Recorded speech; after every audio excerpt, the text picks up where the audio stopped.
Anak, hindi ba eleksyon ngayon? Ba't hindi ka pa bumoboto? I need to make sure you're safe.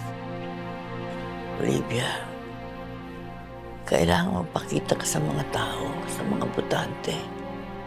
Baka yun ang ikatalo mo. Ma, pinagtangkaan ni Gustavo ang buhay mo. Buti dumating kami, kung hindi, baka natuluyan ka na. Ang hayop na yun. Halimaw talaga. Pagkatapos ng lahat ng ginawa ko sa kanya.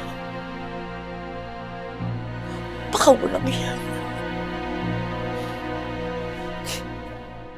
Kaya hindi kita pwedeng iwan, Ma. Olivia, makinig ka sa akin. Kailangan makita ka ng taong bayan. Hindi ako aalis dito sa tabi mo. Anak, dapat manalo ka. Dahil yun ang pinakamalaking ganti natin kay Gustavo. Sige na, anak.